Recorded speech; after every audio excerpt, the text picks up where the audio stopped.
to talk them through. Okay, students, we got everything we need to install brake lines on a vehicle. Some fittings, brake line, all the tools, depending on which flare it is, some line wrenches, fire extinguisher. I have my safety glasses on, and we do have rubber gloves because brake fluid is a carcinogen. So this is a vehicle. This is an electric government vehicle.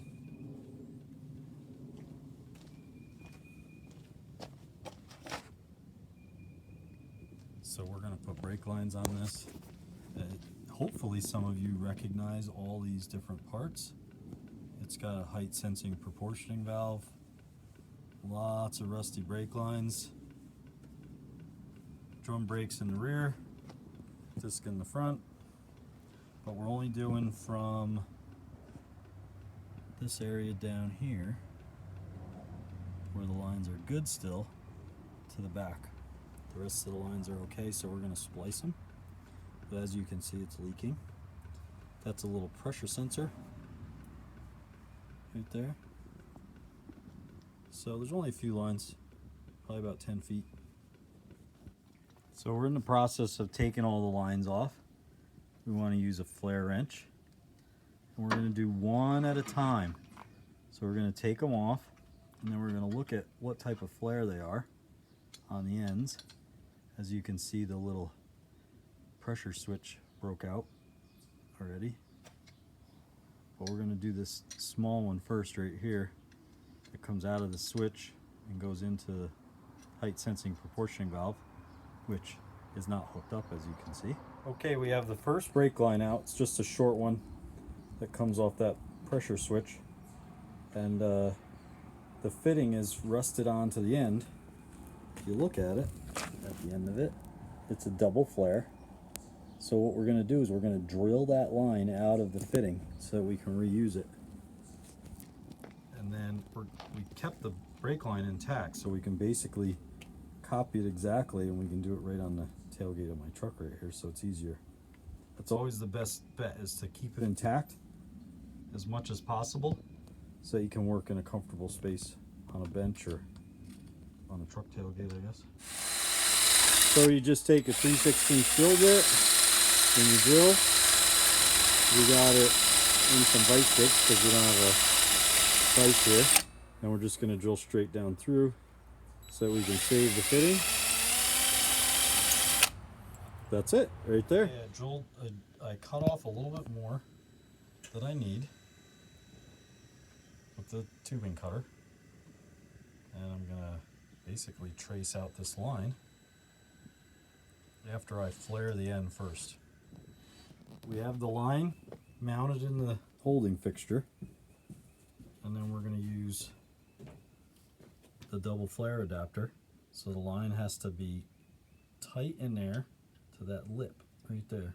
This has to stick out that much, and you want it sticking out where the writing is so that it flares down into that bevel.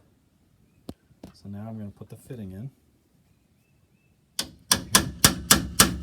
Then I'm going to use this, and I'm going to flare that right down in there. I'm going to push that down in there and crush that out so it's double flared.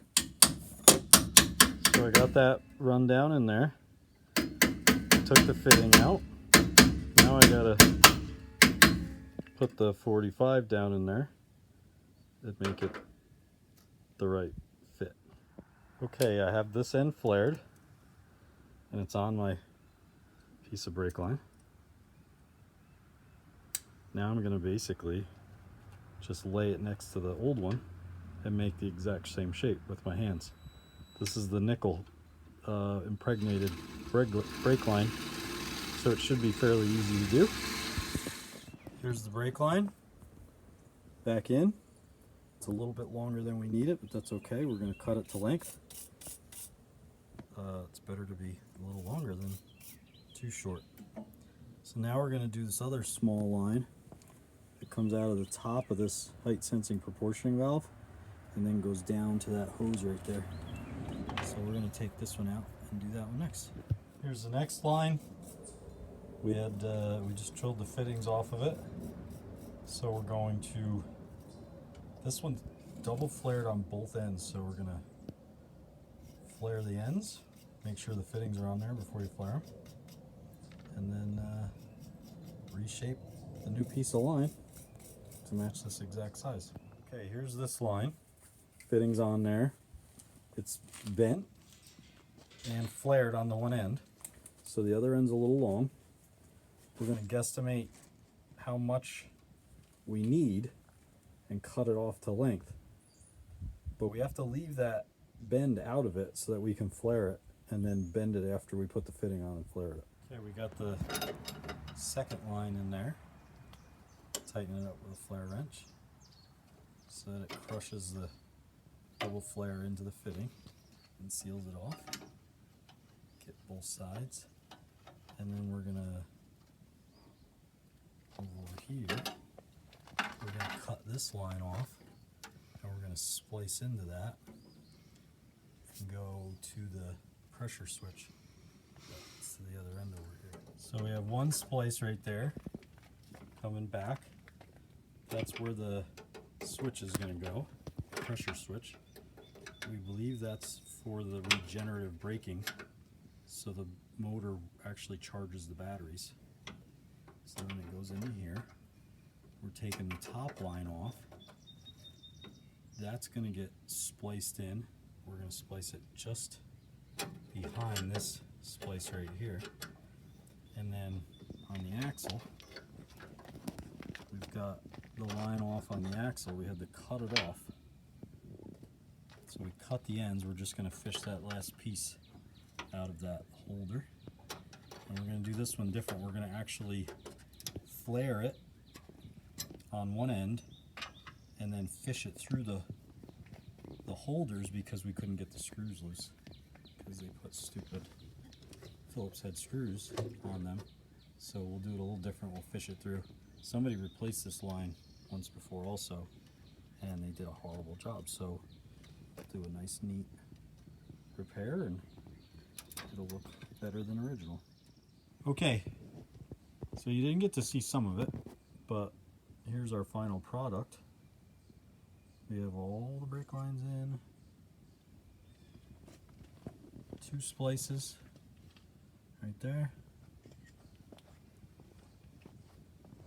We got the one across the axle. The one across the axle we did a little different. We cut it out and then we fished the line through all the brackets, flared it on the one end, and then over here we cut it to length, put the fitting on and flared it, and then hooked it up. And then the next step will be to put the drums back on and bleed the brakes. That's a different video though.